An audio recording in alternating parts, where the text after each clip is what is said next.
আপনাদের আবার একটি নতুন ভিডিওতে স্বাগত জানাই। তো যারা অলরেডি B.Ed এ পড়ছেন, অর্থাৎ B.Ed অলরেডি আপনারা ভর্তি হয়ে রয়েছেন 2020-22 সেশন, এবং যারা 21-23 সেশনে নতুন অ্যাডমিশন নিতে চলেছেন তাদের জন্য এই ভিডিওটি খুবই ইম্পর্ট্যান্ট হতে চলেছে। কেন ইম্পর্ট্যান্ট হতে চলেছে সেটাও বলে দিচ্ছি। প্রথমত, আজকের থাম্বনেল থেকে বুঝেই গেছেন যে মেথড সাবজেক্ট নিয়ে এখানে আমি আলোচনা করতে চলেছি। তো মেথড সাবজেক্ট নিয়ে কি আলোচনা হতে চলেছে? প্রথমত, আপনারা যারা অ্যাডমিশন নিতে চাইছেন বিভিন্ন সাবজেক্ট থেকে, ধরুন কেউ ইংলিশ থেকে আপনারা অ্যাডমিশন নিতে চাইছেন B.Ed এ, বা ধরুন অন্য কোনো বাংলা বা অন্য কোনো সাবজেক্ট থেকে আপনারা অ্যাডমিশন নিতে চাইছেন। এখন আপনাদের প্রশ্ন হলো, এই যে সাবজেক্ট ওয়াইজ B.Ed এর কি সিলেবাস অন্যরকম হয়? অর্থাৎ মেথড সাবজেক্ট অনুযায়ী আপনাদের কি B.Ed এর টোটাল যে বিষয়গুলো রয়েছে সেগুলো পড়তে হয় এই 2 বছর ধরে?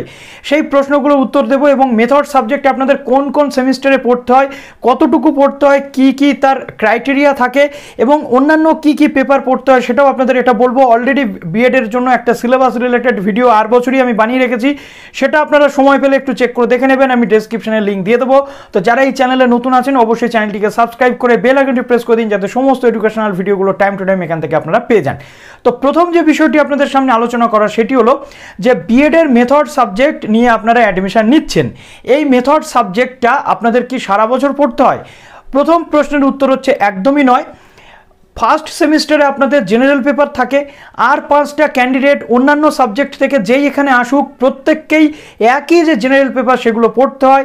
মেথড সাবজেক্টের পালা যখন আসে সেই জায়গাটাতে আপনাদের একটু চেঞ্জেস চলে আসে, কিন্তু অলমোস্ট সমস্ত পেপার কিন্তু সবাইকেই পড়তে হয়। কিন্তু আপনারা ধরুন ইংলিশ অনার্স বা ইংলিশে MA, বা Bangla honours Bangla MA, physics honours বা ফিজিক্স MSc যেমন করে এসেছেন সেই রকম রিলেটেড কিন্তু কোনো পড়াশোনা B.Ed এ আপনাদেরকে করতে হয় না।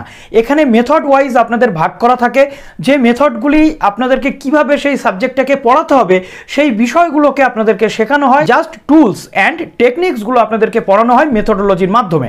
তো সেই টুলস অ্যান্ড টেকনিক্সগুলো কি কি হয়ে থাকে? তো ফার্স্ট সেমিস্টারে আপনাদের যে কোর্স 5 থাকে সেখানে একটা PPT আপনাদের করতে হয়। সেটা কলেজ চাইলে আপনার মেথড সাবজেক্ট থেকেও দিতে পারে টপিক, বা অন্য কোনো সাবজেক্ট থেকেও দিতে পারে। বেসিক্যালি এটা এডুকেশন রিলেটেড হয়। তো B.Ed এর সবটাই রয়েছে শিক্ষা সংক্রান্ত বিষয়, যেখানে আপনার মেথডের জায়গা কিন্তু অনেকটা কম রয়েছে। মেথডের জায়গা কম রয়েছে বলা ভুল, বিস্তর জায়গা রয়েছে। সেটা হচ্ছে কোথায়? থার্ড সেমিস্টারে গিয়ে।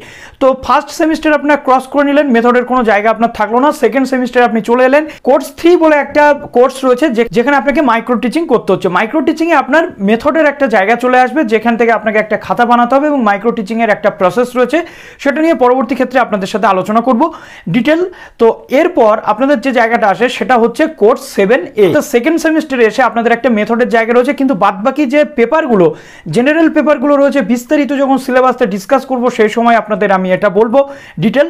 তো সেই জায়গাতে আপনাদেরকে মেথড পড়তে হচ্ছে সেকেন্ড সেমিস্টারে গিয়ে, যেখানে কোর্স 7A। অর্থাৎ এটা এক একটা সাবজেক্ট ওয়াইজ এক একটা মেথড আপনাদের থাকবে। যেমন ধরুন বাংলার ক্ষেত্রে 35 নম্বরের আপনাদের থিওরি পরীক্ষা দিতে হয় কোর্স 7A তে, ঠিক তেমনিভাবে এই কোর্স 7A উপরে আপনাদের একটা লার্নিং ডিজাইন বানাতে হয় এবং কিছু প্র্যাকটিকামের কাজ এই পেপার থেকে থাকে। চলে আসে কি থার্ড সেমিস্টার। তো এই থার্ড সেমিস্টারটাই হচ্ছে মেথডের আসল জায়গা। এখানে 6টা মাস আপনাদের টোটাল 6 মাস ধরে শুধুমাত্র মেথড পেপার পড়তে হয়। তো এখানে আপনাদের 60টা লার্নিং ডিজাইন বানাতে হয়। এইটাই হচ্ছে মেথডের আসল জায়গা।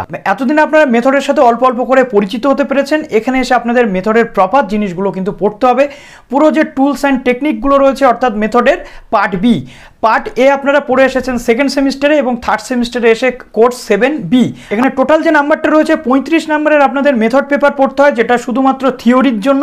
আর বাদবাকি যে টোটাল নাম্বারটা 500 করে পার সেমিস্টার আপনাদের মার্কস থাকে আপনারা জানেন।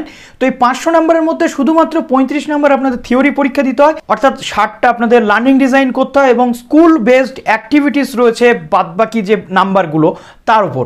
তো এই টোটাল বিষয়টা কিন্তু আপনাদের এখান থেকে করতে হচ্ছে। তো আশা করি মেথড সম্পর্কে আপনাদের পুরো ধারণা পরিষ্কার হয়ে গেল। এবং এর সাথে সাথে আরও অনেক কোর্স রয়েছে, যেমন ফার্স্ট সেমিস্টারে কোর্স 1, কোর্স 2, কোর্স 4 রয়েছে, EPC 1 রয়েছে, এবং কোর্স 5 রয়েছে, এবং সেই সাথে সাথে সেকেন্ড সেমিস্টারেও আপনাদের একাধিক এরকম পেপার রয়েছে। মেথড পেপার বাদ দিয়ে এই জেনারেল পেপারগুলো কিন্তু অলমোস্ট সবারই এক থাকে, এগুলো কিন্তু সবাইকেই পড়তে হয়। আশা করি আপনাদের পুরো ব্যাপারটা আজকে ক্লিয়ার করে দিতে পারলাম। তো যদি কোনো প্রশ্ন থাকে অবশ্যই কমেন্ট সেকশনে জানাবেন। ভালো থাকবেন সবাই, অল দ্য বেস্ট।